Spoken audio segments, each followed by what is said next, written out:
Hi, everybody. Welcome back to the Pre-Med Pod. Today, we are with a very special guest, Zoe Burns. Zoe, do you want to tell us a little bit about yourself and what you do? Yes. So I'm 21 years old. I'm an upcoming senior at Georgia Tech. I am a biochemistry major on the pre-health track, and I also have a minor in social justice. Some of my extracurriculars include I work with the Minority Association of Pre-Medical Students on their exec board, and then also through the American Medical Student Association. I'm one of the committee chairs for the Urban Clinic of Atlanta team. So basically, we fundraise for the Urban Clinic of Atlanta, which helps the uninsured populations of Atlanta. Also, I'm involved in Stamps Health Services, which is like the health clinic on our campus. So sometimes we go in, like we volunteer for the flu clinics, blood drives. Oh, I also joined an American Red Cross Association on my campus too, because they were actually the only scholarship that I got for college. So I was like, I gotta support y'all in college. I mean, yeah, I gotta support y'all in college too, like I did in high school. And yeah, the other volunteer stuff I do is through the Atlanta Community Food Bank. That's always really fun to get your friends out, listen to music, help others. And then I'm working as a medical scribe at Emory right now. That is so Wow. cool. I have a lot of questions, but I guess we'll start at the beginning. So, we're in high school. We're seniors in high school. So, we're very excited. Um so we always like to talk to our guests about their high school experience because, like advice. So how was your high school experience, and did you always know that you wanted to be a physician one day, and did you take classes aimed towards that goal? Like, how did you go about high school? Yeah, so I always knew that I was interested in medicine. I think it's just because, like, I come from a long line of women in healthcare. Like, my mom works as a respiratory therapist, my grandma worked as a nurse. Like, it's just like all in my family. So I didn't really see myself doing anything else. And when I got in high school, I went to a very like small private school. And I'm gonna be honest, the competition was like let me see how to say this. There was like a few people like that we really wanted to get out of our small town, right? Like I was from Covington. We were like, we are gonna go to like the top schools of the state. You know what I mean? And I feel like we really like pushed each other to really like do well in high school. Like I really, yeah, but I enjoyed it. The healthy competition was crucial. Exactly. Yeah. Healthy competition, no pun intended. Yeah. And of course, I mean, Georgia Tech is a very respectable school. So, congratulations. Thank Do you you. want to talk a little bit about, your application process, kind of how that went? Did you do anything like early decision or action, or was it something more on impulse? And did you know you wanted to go to Georgia Tech, or was that like a last choice situation? Ooh, that's a good question. So I did not have a dream college, but my first thing was I just want to move to the city. Like I loved it, and so I don't think I didn't do early decision. I think I did early action to Georgia State because that's where my mom went. Plus, like I said, I was so interested in the city, and then it was actually around like maybe like yeah, like around like December that I was just it was like really on a whim that I applied to Georgia Tech, honestly. Because I was really thinking about Emory for a while, but they were so expensive. It's so expensive. And yeah, so I applied to a lot of schools in the city and then also some random ones like out of state. But that was also like the tuition was crazy for that too. So Georgia Tech ended up just being like perfect for me because like at first it was really between like Georgia State and Georgia Tech for me. And because I just like really like the idea of like having college in the city, but the campus feel is also super nice. And I actually got a mix of both of that because my fall semester I lived in an apartment like basically downtown Atlanta, so like kind of on Georgia State's campus. So I still got to like enjoy like that kind of life there. And then I was like 5 minutes away from Tech. So the Atlanta colleges are really like interconnected. So you can have like a lot of fun and meet a lot of like really great people. Yeah, that's a big thing because as we've been touring colleges, I know that this summer I've seen a few, and I don't like being in the middle of nowhere, but I don't like not having a campus. So, Yeah. like, my dad went to NYU, but like I don't like that vibe, so I'm not gonna like apply there. But like, I don't know, I visited FSU because I mean it's near Georgia. But yeah, I kind of liked that vibe of campus. So I know I kind of get what you're saying. Was that like the deciding factor between Georgia State and Georgia Tech? I mean, I'm not familiar with either like campus or like city, but is there like, is it more of a campus at Georgia Tech or? There were like multiple deciding factors. Like the campus feel, I feel like that definitely gave Georgia Tech the one up a little bit. It was actually, I was just really excited about, well, I actually didn't get to tour tech, but I just did like a lot of my own research and I just got super excited about the different programs that they offered.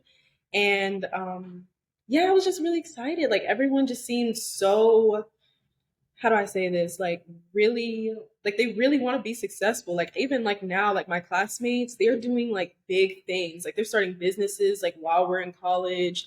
Um, there's just like no limit to what you can do and like the kind of resources that campus can offer. That's incredible. And I'm going to go off a little bit on to some of your extracurriculars that you have at Georgia Tech. It sounds like, they provide a ton of different organizations and activities that you get to do. And one I'm really interested that I heard was the minorities in healthcare. Would you want to elaborate a little bit on that and kind of go into what that's about? Yes, I would love to do that.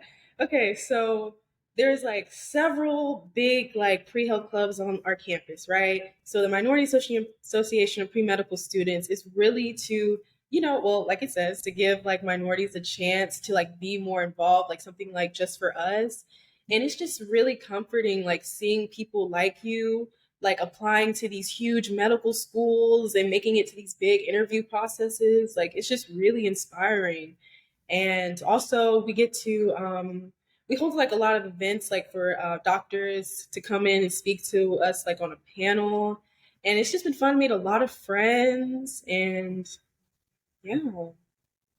Yeah, that's super cool. A big thing for me is making sure that whatever college I go to has a bunch of resources for all different parts of the medical field. Like I don't want to be in a school that's like not medical based, and I feel like what you've been saying about Georgia Tech, it seems like it checks a lot of those boxes.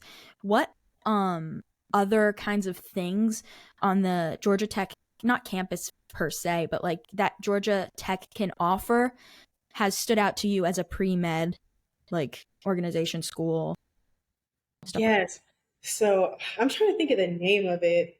It's called like it's like a weird acronym, but basically it's this big resource center where they help you with like everything like career and business related. I go to them so much. Like they've helped me with resumes, letters, recommendation, like how to like ask for stuff like that, for research opportunities. Because I remember like being in because like my first year of college was like COVID year, right? So like nothing was really going on.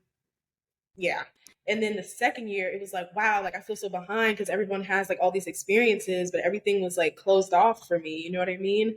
And so I was just like really worried about like research and like how to, I don't know, like ask for those kind of letters and like do the research. And they just really helped me. So they have like a lot of resources like that I think are just like amazing, that you can just go in any time of day and people are like really want to help you and give you like really great advice. Mm-hmm. Yeah, I think that's something important that a lot of schools should have. And going back to what I said before, when I've been like looking at the schools and stuff, I've noticed that a lot of the smaller schools don't have that. And the bigger state schools and all those kinds of things do have a better, I wouldn't say better, but have a different approach to, I guess, pre-professional life. So I'm definitely going to look into Georgia Tech. I haven't looked into it, but I think that it sounds pretty cool. Is there a lot of is there a lot of are there a lot of pre-med students, or is it really like sciency? I don't know, cuz I know there's some schools that like lean towards more science, some lean towards more the humanities. Like what is the student composition like, I guess, of like study? Yeah, so we are huge engineering comp sci. Like that's everybody, right? And I was actually talking to this one doctor who came to speak with us. He was a surgeon who graduated from Georgia Tech, like maybe like in the 80s. And he was telling us that the pre med community then, it was literally like, I don't know, like 20 people. Like it was extremely small and like no one really like had the resources to get like all those volunteer hours and stuff like that back then. But now it is huge. Like it is growing. And I will say this, like, I guess like no shade to Emory or whatever, but I feel like our campus, it's more the pre-health community is more supportive. Like from what I've heard, like on their campus, it's just really stiff, like gatekeeping the information that you need to succeed in the class. Like it's not like that at Tech. Like everyone just really wants each other to succeed. Oh, and because like I told you, like I'm a biochemistry major, like the chemistry labs are long. Like we have some I've been in some like 6 hour labs like so far, like I'm a senior now. And you make like really good friends because like you in the lab for like 6 hours. So like you make some really good memories too. Hmm. So how is biochemistry? Like what give us a little taste of that life, maybe like day in the life or like what kinds of classes you take cuz I don't know. I Sienna's taking chemistry AP chemistry in school. I'm taking AP bio this year, so we're mix of you. That is amazing. Like I remember I took AP Bio in high school, but I did not take AP Chemistry, and that whooped my butt like my freshman year. So you are ahead of the game for sure.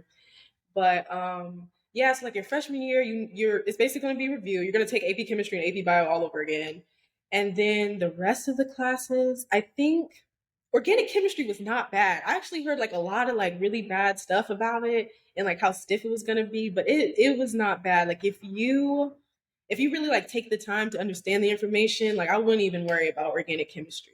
And like organic chemistry 2 is like easier than organic chemistry 1 because it's just mechanisms. And so after I breezed through that, then there was actually, I think the hardest chemistry that I've taken, it was probably quantitative analysis, just because it was just like a lot of math involved in the chemistry. I feel like that's when it gets like a little like, I want to rip my hair out a little bit. But yeah, I'm taking P-Chem, physical chemistry and analytical chemistry in the fall. I finished Biochem 1. Oh, yeah, so I'm only going to take those two courses in the fall so I can prep for the MCAT. Because I know a lot of people, they try to like pack in like a full schedule and study for the MCAT, but that is a lot, especially like at Tech. And like I really want to do well and I don't want to take a gap year. Because Mhm. yeah, personally, I just want to get through it. But Yeah. yeah, Yeah, I've stacked my AP chemistry and organic chemistry classes. They offer an organic chemistry class at my school, and I can definitely say AP chemistry is killing me. And organic chemistry, I'm like, oh, like I'm just drawing little structures and whatever, and I'm having a good time. yeah. But I'm telling you, they did put you ahead of the game. Like that's perfect. Yeah. Yeah, I'm really lucky for that. But what was I? I was gonna say something about oh yeah, the MCAT. So you're obviously taking a shorter schedule, which is, I think, a very smart approach. Are there any specific things you're studying for or tactics that you have to study for the MCAT, or are you just gonna kind of wing it? Right now, I'm basically winging it. I've been just been hearing a lot of information. Like everyone just has so many different methods. So I honestly think what's best for me is just to dive in and then find my own methods. So I think that's where I am right now because I know a lot of people at first were telling me like, don't buy the books at all. Like just do a bunch of practice tests and then see from there like what you really need to study.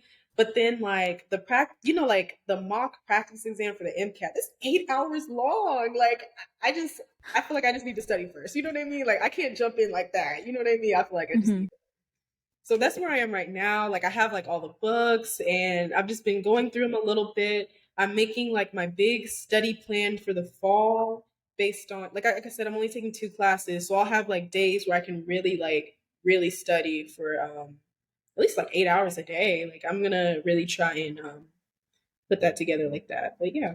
I feel like I mean, I guess we kind of went through it on a smaller scale, but the SAT, I've talked to a few medical students, like I've talked about it in the previous episodes, but me and Sienna both went to the Georgetown program for medical like 2 years ago. But last year I went, or not last year, like this year, I went just for neuroscience, and we had a few like guest speakers, and one of them was a medical student at Georgetown, and he the way he described it was very similar to the SAT, but just like very like obviously like medical and like longer. But I Mhm. felt like the whole process, like studying for it and whatever, like is kind of, I don't know, like similar. Like I don't know how you were just saying with the books and stuff. I hear that all the time, and everyone asks me, like the younger kids, because now that I've done it, they're all like, "What do I do? What do I do?" I'm like sending them all the books that I used. But yeah, I feel like, I don't know. I'm kind of excited for the MCAT. I know I have like 4 years, but like I'm very excited for it. I feel like it's very like I towards what beg I to like to differ. do. Girl, I'm so excited. I want to like start already. I have like a tab on my computer that says MCAT because I want to save it just in case I forget. Yes. No, I get that so much because it's like ever since like I bought the books and like everything is so real. Like I'm really, trying to make this happen. Like it's super exciting. Like I know exactly what you mean. Like seriously. And I'm Hmm. gonna try and get some of my like college friends together. Maybe we could do like practice exams every week or 2 weeks, depending on people's schedules and stuff like that. But yeah, it's exciting. Yeah, it seems, I don't know. I know a lot of people dread it, but it seems like you are very excited for it. So, just to remind us, the MCAT is chemistry, biology, physics, and psychology, right? Yes, and also cars, the critical analysis, reasoning skills. Okay, what is that?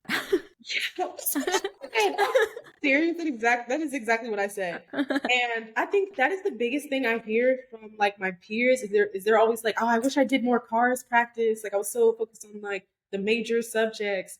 But cars, like I've been going through the book and honestly, it feels like basically like an English exam and just like critical thinking about it. Like it feels like English for some reason. Okay. Yeah.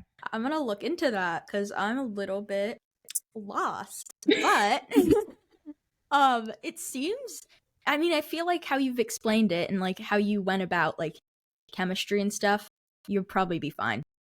That is also a big thing because I hear a lot of people say, well, I mean, obviously, like you can go to medical school with any kind of major, but it does help like to be science based. Yeah. Yeah, because I hear a lot of people say that, but at the same time, like unless you want to take a gap year to study, I would suggest a science major.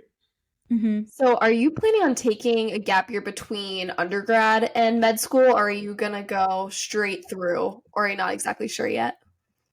Yeah, so the goal is I'll graduate December of next year, and then I'll have that spring semester, nothing, summer semester, prepping to leave, and then I guess like the end of summer, fall 2025 is when I'd be in medical school is the goal. Do you have a certain medical school that you're looking at, or how's that process? Because I know, is it the AMCAS? I don't know, but that like program, or not program, but like, you know what I mean. Um, how is that? Is it like, I don't know, like Common App? I don't know. Like, what is it? Let's give Common App. It does. It's like you got to make the account and everything, but it's super helpful. Like I've put down like a miniature list of the kinds of things that I'm looking for in a med school, but really like I really don't know yet like what exactly I'm looking for. But I mean, I've lived in Georgia all my life, so my thing was it'd be amazing if I was able to get out of Georgia. But honestly, at the same time, anywhere that accepts me, but out of Georgia would be nice too. So honestly, I've been looking at U Miami. They have a medical school. I thought that was super nice. I'm in And Florida, so. yes, I thought Hmm. this was nice. Howard University, I've been looking into. Oh, and then also, one of my friends, she toured Vanderbilt University, and I was able to talk to a medical school student who goes there, and that campus is gorgeous. Like it was super pretty.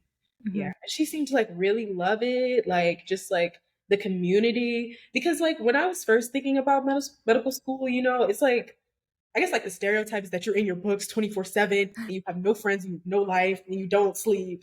But I guess they sleep a little bit, you know what I mean? And they have friends and they have little hobbies and they seem like they're Hmm. having fun. So Yeah, one thing this girl told us a couple days ago when we spoke with her, she was like, everyone stresses like this work-life balance, but she's like, but just make it all life. And it's like Mm-hmm. it's so true. I mean, like yeah, you have your school and stuff, but there's so much more to that, I feel like. And yeah, being in a community in an area where you feel like so I guess like involved and like you love the people around cuz yeah, I've heard the same thing like obviously medical school I'm not saying it's not hard, but people are I feel like there's a big stigma around you're never going to quote unquote live. Like you're going to lose your 20s in a way and it's like I don't know. It's like a labor of love, I think. Yeah, I feel like if you're going to medical school, I mean, like, I don't know, because I'm not in medical school, but I just feel like if you're going or like want to be a doctor, like, most of the people like love it. So I don't know. I feel like it's worth it. Like, you wouldn't do that if it wasn't. So, Definitely. I love that sentiment for sure. hmm so okay, I'm assuming an MD school, not an osteopathic school, or maybe. Yeah, so I'm looking strictly MD. Like I'm currently actually my pre-health advisor, like he was like, oh, you should look into it. So I'm doing like a little bit of research, but for now, like MD. hmm Yeah, we've talked to a few osteopathic. Well, we talked to an osteopathic medical student and a doctor who is a DO. So that was interesting, but I don't know. I feel like I would still have to do some research on it. I don't really get the difference. I mean, I get the difference in like the holistic approach, but kind of confused. Like, I feel like it could just be another class, you know? Like, I don't know. I'm probably like missing something. I don't know. But do you know what kind of doctor you want to be, or still figuring that out too? So let me tell you. So it was like around my sophomore year of high school. I went to it was like a summer camp called NYLF. Have you heard of it? It was like NYLF medicine. And we basically spent the summer on Emory's campus and we were able to basically like shadow a bunch of doctors and stuff. And I shadowed this one like orthopedic surgeon and like he was the coolest person ever to me. I'm not even gonna lie to you. Like, and I think the biggest thing he said that stuck with me is that, like he'll perform the surgery and you see immediate results. It's like you see that patient walking and you just feel like, you feel it in your heart, like, wow, like that's amazing. Whereas like in other specialties, you don't see results for like a very long time. So I'm really interested in orthopedic surgery. And then also OBGYN, I think is amazing. Also in high school, back in my hometown, there was this place called Covington Women's Health Specialist that I'd go to. My friend's mom was a doctor there and she'd let me like shadow and stuff like that. And the vibes in a women's health clinic is so cute. Like it was just so nice being there. It was like so pretty and pink. I like that too.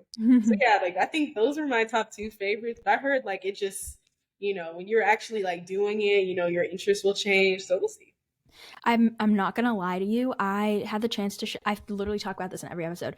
I had the chance to shadow a trauma surgeon, and like she passed me around basically to all the specialties. I was like with neurosurgery because I want to be a neurosurgeon.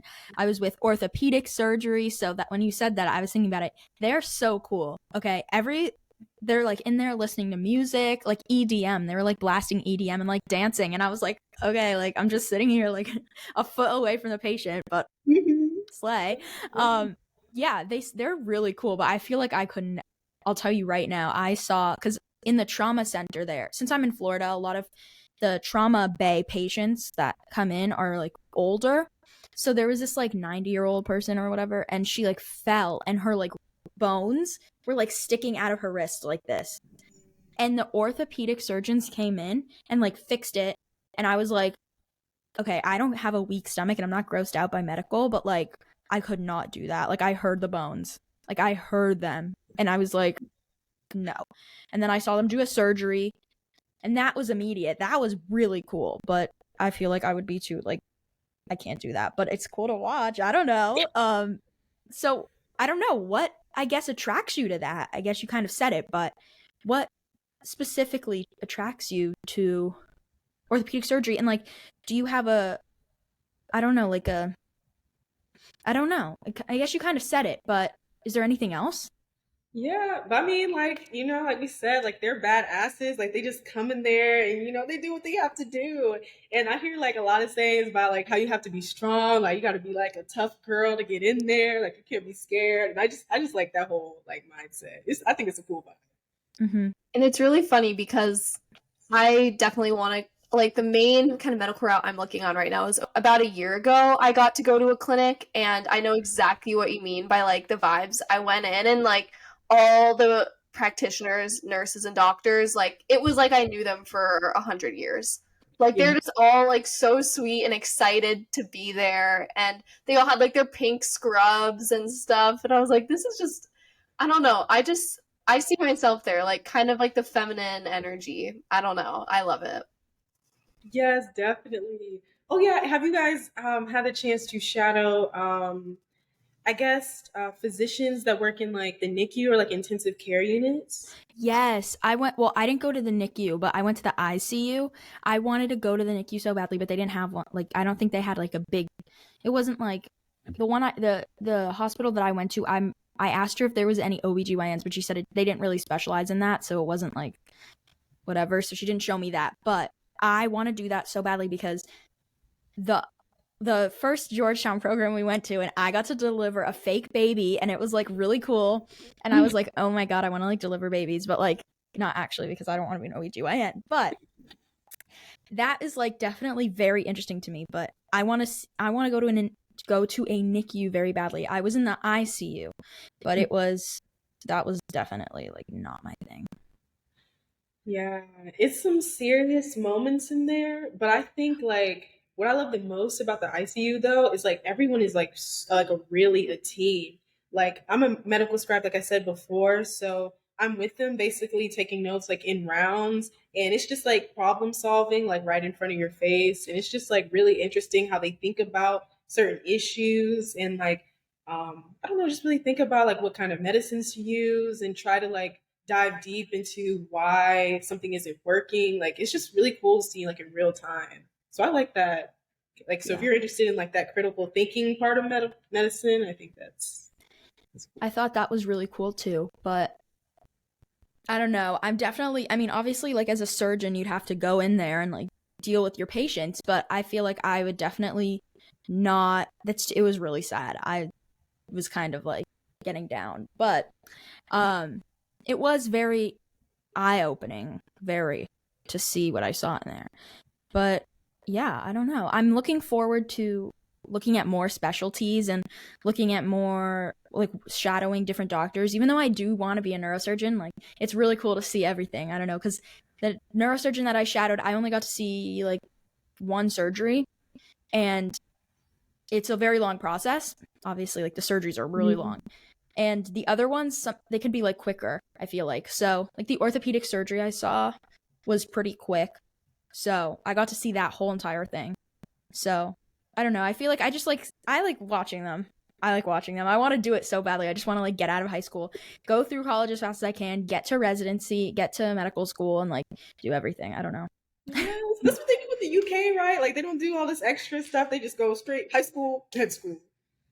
I I know know. it's crazy because I'm actually a dual citizen in the UK, and so I'm looking a little bit, like very slightly, at schools in the UK possibly. And I looked at their medical programs, and it's like, oh yep, here's a 3-year course, and then some other like fellowship work, and you're good to go. And I'm like, oh well, it's not exactly the same here. And then also the cost. Oh, it's like I live in Arizona, so it's like the thought of actually moving like that far is crazy to me. But at the same time, I'm like, okay, 4 to 5 years total, like half the price. I don't know, maybe. So we'll see, but it's been exciting. It's such a fun process, I think, to kind of like be in this spot of like applying to college. The Common App's open now, which is crazy. I don't even know how to like start, but it's big things. I'm really excited. Mm-hmm. Oh, happy for you guys, for Thank real. you. No, we're excited for you because your thing is what I am so stressed out about. I like I'll just say I'm definitely like an academic person and like very goal driven. So like my goal of being a neurosurgeon is like very like strong in my head. Like I'm so nervous all the time. I'm like, oh my God, if I get a B in history, like I'm not gonna get into a good college. I'm not gonna get into a good medical school. Not gonna do this. I'm like, history? Like what? When I think about it. But like whatever. Honestly, I'm you have to keep us updated with your whole process because this is very exciting. Yes, I will. But that was me too, like especially in high school. Yeah. In Mm-hmm. college, you know what I mean? The science GPA, they take into account like, the rigor of some of those classes. So it's a little, well, not too much stress off, but a little stress. Mm-hmm. So, a medical scribe, you kind of gave us a little taste of that. Like, you take notes at rounds and stuff. What is a medical scribe? Like, for all the people that don't know, and then give us, like, a day in your life, I guess. Yeah. So a medical scribe. So my job is to basically take note of what the doctors say during rounds of any new medications. Well, it's actually like a whole system. So there's the HPI, history of present illness. So make sure I chart down why are they in here, what's wrong with them, what's their chief complaint, and then there's a large list of review of systems. So every doctor likes their chart in a certain way. I should also mention that like nurses, they do charting too, but because like there are a lot like with the patients all the time, there's not as much like, I guess like their charts can be a little lazy sometimes, but doctors like they need to be very thorough. Everything needs to be documented, so it's a very serious job. And like was trying to say before, so we go by system. So like neuro, gastrointestinal, make sure that like I have an assessment and plan for each one of those systems. And at the bottom is the ICU checklist. And because we're in the ICU, I have to make sure I know like all the lines that they have in, like maybe like an NG tube, or maybe they have PIVs. Make sure I get that down, and then the attestation. But yeah, it does take a minute. So okay, day in the life. So I'm let me think. What time do I normally get up? I get up like around like 6:30 in the morning. Like I don't have to get up that early. Like my coworker, she doesn't do as much prep as I do, but like I'm just like, how do I say this? I don't want to miss anything. Like, because you'll have like an old chart that you basically have to update. Like it'll be a progress note. So I copy over.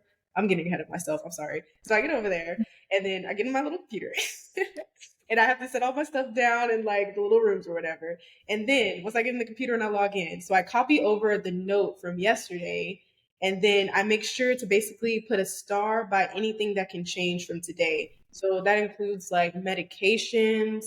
Let's say yesterday they were supposed to get a CT, make sure CT pending, check to see if the CT is back, check vitals, update all the vitals, see if like any new labs or imaging has come back, and then move on to the next patient. In the ICU, we get around, let's say maybe I have like 15 to 18 patients to chart a day. And he starts rounds at around honestly like 9:40 in the morning. And so when I wake up at 6:30, give myself like 40 minutes to get ready by the time I get there, whatever. So I chart for maybe like an hour and a half. I do like pre-charting because like the more work I do like prepping the note, the less I have to do later. So after I finish prepping the note or whatever, I'm always like, well, I guess like in this area, first I have to go to all the APPs and ask them like basically like who are your critical patients. And so they'll tell me like, oh, it's room 46, 48, 49, 50. So I make sure to jot all those down and I make sure to really keep an ear out for those patients when they're discussing them in rounds. And like I was trying to say before, I have to keep my head on swivel to see like where is the doctor, like is he starting rounds? Because it's really like his thing, like he starts like on his own time. It's not always at the same time, and I want to make sure like I'm there and I'm ready. Rounds last from, let me think, from 9:40 in the morning, and we usually end like around like 1.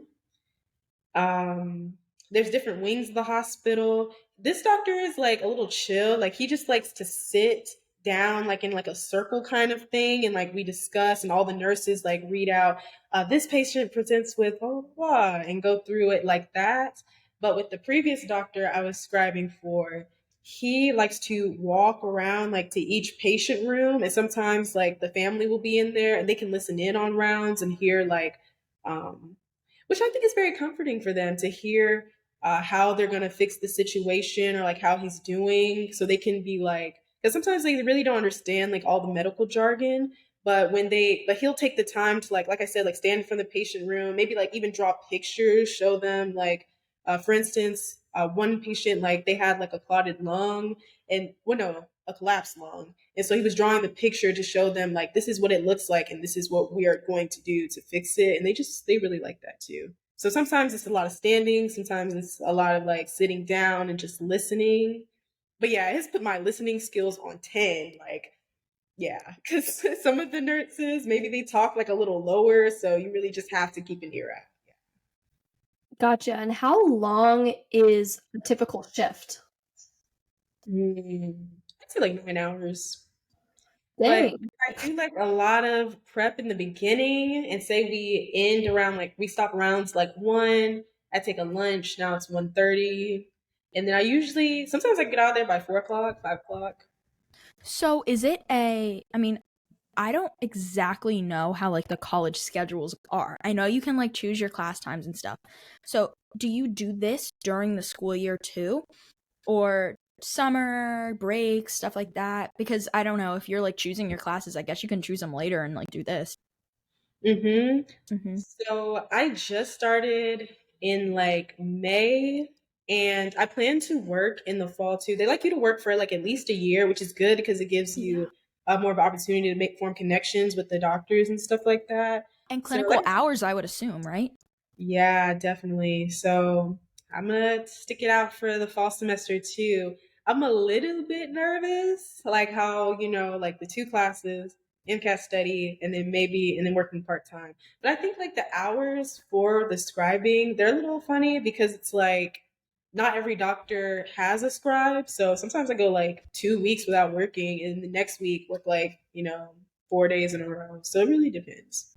So is a scribe, like a medical scribe, is that a job that somebody, I guess, not in undergrad, I guess somebody that's graduated can do too? Or is it really, have you found that a lot of your coworkers are also pre-meds or in medical school? Yeah, so they're all pre-meds. And actually, we're all like either in undergrad right now or like in that gap year phase of like studying or like applying. So yeah, that's pretty much where we're all at. I'm gonna do that. I like that. I feel like it's cool. I think what attracted me to that the most was because like I wanted a bunch of new clinical hours, and I just like volunteering is really fun and very rewarding, but I need money so bad. And I was like, yeah, like scribing was really the way. And I didn't want to take like a 2 month certification course and spend all that money. I just felt like it was a little too much for me. So scribing was really perfect. And there's like Scribe University. So they don't just like throw you in there. It'll be like 2 weeks of, well, actually, no, no, no. It was like 1 week of like coursework. And you get to learn like all the medical jargon. But honestly, I've learned the most just like being there and like listening to them talk. Yeah. Yeah. I don't know. I feel like it's also good because it gives you a little taste of medicine, and especially for people that haven't shadowed before, going like just going pre-med then going medical, like without having any, I guess, like insight, like firsthand experience, it could be a little daunting. I feel like, I don't know, especially if people aren't like 100% sure. So I feel like doing that is super like beneficial because you get to be there with the doctors, you get to be there with the nurses, you get to be there with the patients, and you get like a firsthand look at everything. And you're like playing a really important role too. It's not like you're just standing there. So I don't know. I feel like that's a really cool like opportunity. How did you get that? Is it like through your school or like what is it? Yeah, so I did mine through Scribe America. You really just have to do a lot of research like on your own, like outside of it, because yeah, you won't find anything like through your school or anything. But I just heard so many different things about scribing, honestly. Like a lot of people were saying that they had like really bad experiences. So I guess it's just like hospital, like case by case basis, like where you're at and like the people around you. And then I heard like some people say that they applied and they didn't hear back anything for like a year or like 8 months or something like that. So yeah, but they have like a lot of different scribing companies that you can look at too. So, but I heard back super quick. Like I heard back like maybe like 2 weeks later. They came in for an interview. It's pretty fast. Do you have a certain, I mean, you said the doctor, so is it always that doctor? And if so, what is his specialty? Yeah, so it's I switched between two doctors, and the specialty is just neuro. Yeah. I love that. That's super Mm-hmm. cool. Yeah, my Definitely. thing for sure. Is it like what is it? Is it like can you apply for different different kinds of doctors, or is it really neuro that needs it? They threw me into the ICU and did to the neuro ICU. I didn't really pick or anything. So yeah, I guess they kind of just throw you into wherever they need you. Yeah, wherever there's need. Because Wow. yeah, because I'm in neuro ICU now, and they said like in a couple months they want to train me to work in the emergency department, which should be like a really different vibe because there we'll actually go into the patient rooms with them because now like they're really sick, so we kind of stay back a little bit, let them do Yeah. their thing. But yeah. Wow, that's crazy. And I didn't know like there was different training involved in different scribe work. So that's actually really cool. This is a little bit off topic as well, but of course, once you go to medical school and you either pursue whatever career you want, are there any other things kind of outside of your medical career that you really want to get involved in your future? That's a good question.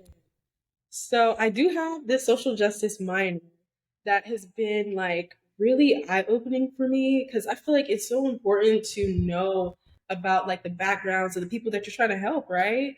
So I think like further down the road, say like all this goes like according to plan, I'd love to kind of merge them together in that sort of way, in whatever way that I could help. Because I met this one doctor and he wrote a book and it was just about like different disparities like in healthcare, and I think something like that is just like really amazing to be able to make your impact that way. That's Mhm. actually really funny, and I'm trying to work on my college essay. And actually, my personal essay, one thing I learned about through my stepmom, she just graduated. She went back to school and is now a nurse practitioner. And one thing she learned about and kind of taught me about, which I think is really crucial, is the socioeconomic determinants of health, which kind of involve all different demographics. So, of course, race, gender, income, where you live, all of those things really play a key role in your health overall.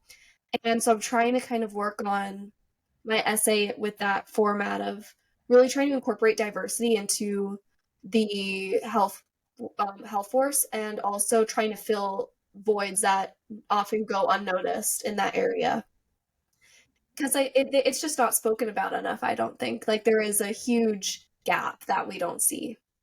Definitely, and that's amazing. Like that's definitely a really good route to take for sure. Mm.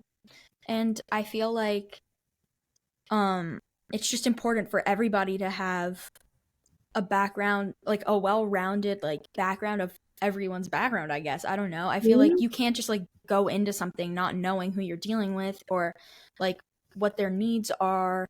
We were talking to one of the osteopathic medical student that we were talking to said that like one reason she wanted to do osteopathic medicine was because like they wouldn't let them do their like religious like practices in the room, like in her aunt's room. So she kind of wanted something for that background, and I never like thought that was even like allowed. Like I didn't know that you were like allowed to tell somebody like you can't do that. But I just feel like that's an example of like how it's important that you are educated on everybody's kind of, like everyone is different and everybody should be allowed to do what's important to them. So I feel like it's really important, and I think it's really useful, and not just for your career but like for yourself to have that minor. um so what was that like going through that minor? Yeah, so I didn't pick up this minor until maybe like mid sophomore year. And the first class, I remember exactly how I got into it. It was like I was just taking like an intro to social justice class just to like fill in some kind of elective. And the woman who was teaching me, like, she was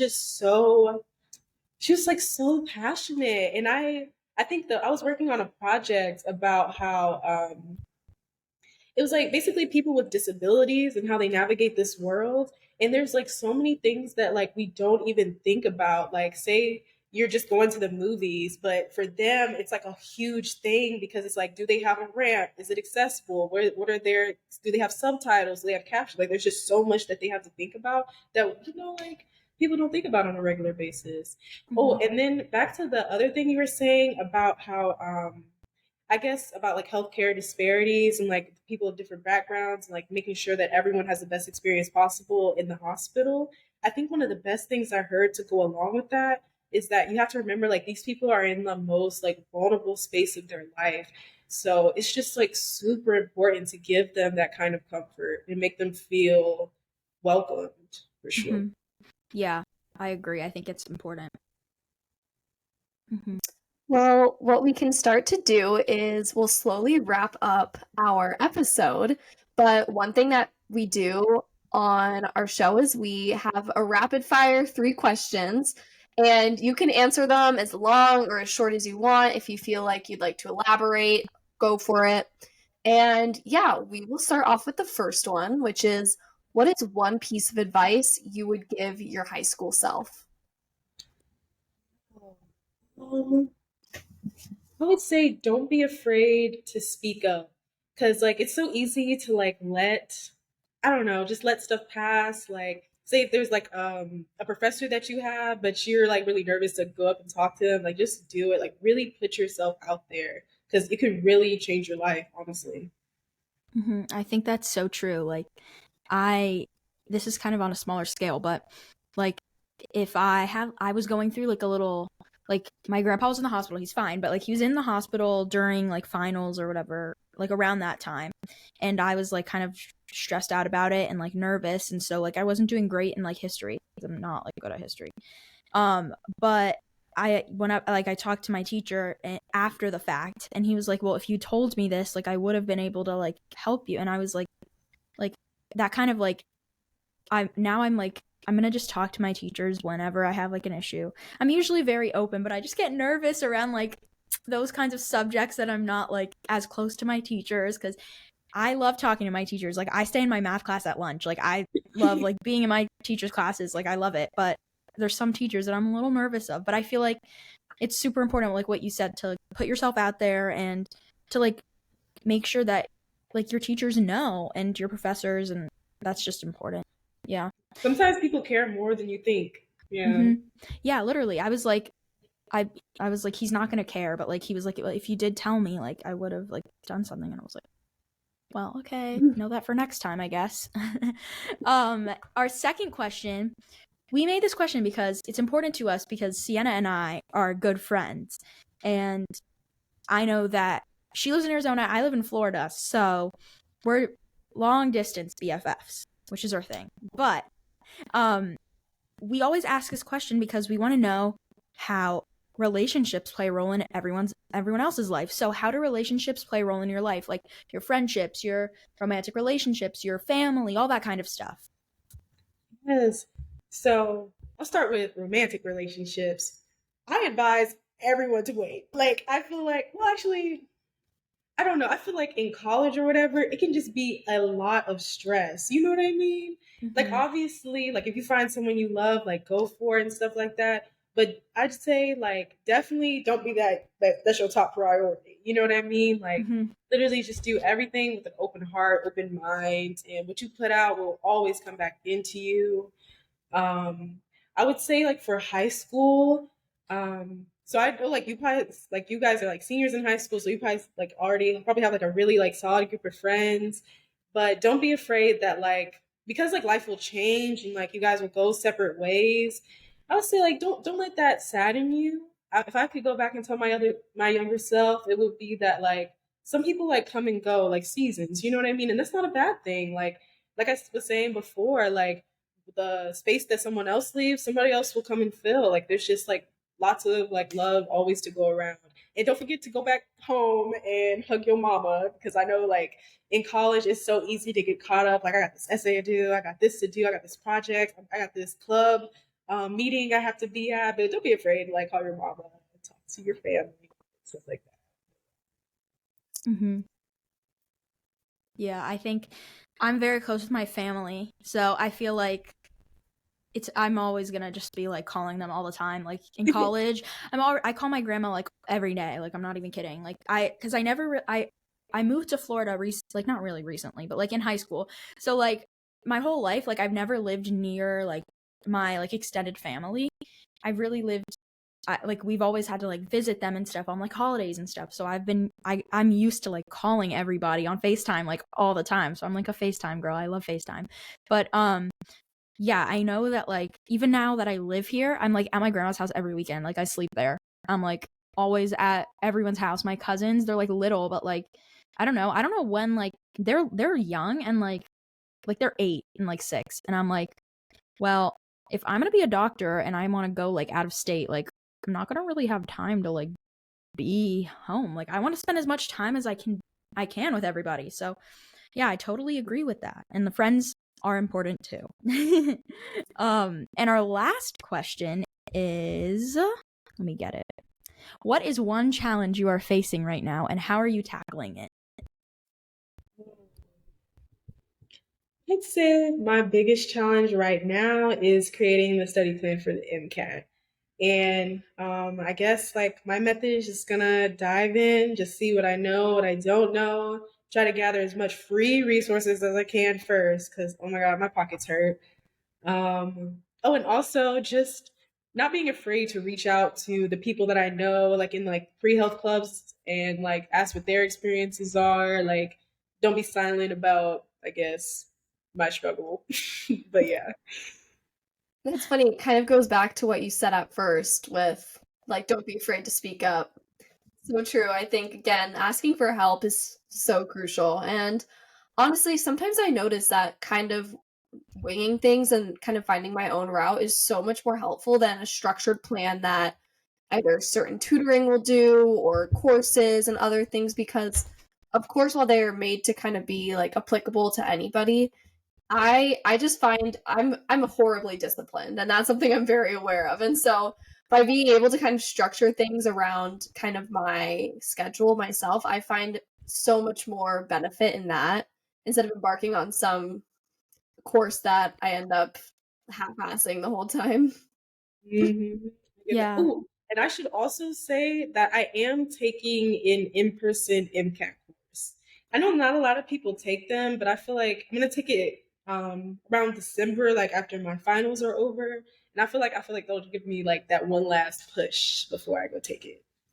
Yeah, I feel like and this is just like kind of my experience. I feel like in person is so much better than virtual. Like for Yeah. anybody, like SAT, MCAT, like school even, I guess. Like oh my god, please just go in person. Like it's so if you can, like it is so much easier. Like I learned so much better that way and I know that I mean, I did like online school because I got to be home and like move to Florida at the same time. But now that COVID's like the quarantine is over, like I love school and like that is how I learn. Like I'm kind of nervous for like AP bio because I took regular bio online and I'm like obviously I feel like I know it. Like I feel like confident I like it, but I'm like oh my gosh, what if it's like really different than other bio and I don't remember. But I don't know. I feel like just yeah, I think it's cool that you have that opportunity and like you said with the free like things I had an SAT tutor. Well, I had 2 tutors. The first one was like a plan, and that did not help my score at all. Like, at all. And then I studied for the ACT, but even though I was going to take the SAT, and that's when my score went up like 300 points. And then I had my own, like, I had a math tutor to help me with like what I didn't know in math. And that was it. And then my score was like really high. So I was like, do it at your own pace. Like, you don't necessarily have to go to like the most expensive thing ever and like do it like find your own resources there's things like I see it on Instagram all the time because I'm like so into medical stuff. Like I'm like liking memes and stuff that are like medicine themed. And like I get like ads for like free MCAT stuff. And I'm like, okay, it's like easier to find than you think, I guess. Like, I don't know. Yeah. Gotta keep Yeah. that eye out. Mm-hmm. And I agree 100% on the in-person and like hands-on approach. I don't know. I've done online and in-person tutoring, and I notice a major difference in what I learn when I'm in person, because then I like can actually see, I don't know, for me, like being able to see someone work something out like right there and talk to them like when they're a foot away from you is so much more beneficial. So I think that'd be really cool. And I've never heard of MCAT courses, and that's really cool that they offer those. I don't know why I haven't heard of those. Yeah, same. Kaplan, Kaplan guys. When you guys get to that stage, Kaplan has like a bunch of maybe like a week long MCAT courses that you can sign up for in different parts of the city. Sometimes I've seen one that's like around tech or like affiliated with state, just like everywhere. Yeah, I've heard obviously Kaplan is like they have everything, I feel like. I don't know, but and they, oh my gosh, they have, if anyone's younger listening to this in high school, they have this ACT question of the day, and you can send it for free to your email, and you like have the question, and it literally like I was looking forward to it every single day. I was like, free question of the day from Kaplan, like love it. Like I don't know, I feel like Kaplan is just like basic necessity. Everyone like relies on it at some point. I don't know. But yeah, thank you so much for coming on. We learned a lot. I did not really know what a medical scribe was, and just to hear like another pre-med kind of perspective is super cool. And I think it's so cool that you want to be an orthopedic surgeon, because I have not heard of many women orthopedic surgeons, and I feel like obviously more is very necessary. Yes, the percentage is very low. Mm-hmm. Yeah, Yep. I really do. Like, I wish you guys the best. Like, honestly, this was like my favorite time of my life, really. Like, one of my favorite times was like my senior year of high school, and just like that excitement of everything that's going to change and things that are going to stay the same too. Like, it's really a great time. And I would just advise you guys to really just enjoy every second of it. And, the way you feel one day, like, a bad day does not mean a bad life. Like, things will always get better, continuous learning cycle. Is there anywhere that our viewers can find you? Yes, you can find me on Instagram at zoestudies.md. I try to post like, I don't know, like my journey in medicine, anything new that I learned that I feel like would help someone else. I'm going to put it in there. And yeah. All right. Thank you so much again, Zoe. It was really fun talking to you, and I learned more than I thought. I'm so glad, of course. This was really fun. Thank you so much. Thank you. Bye. Bye.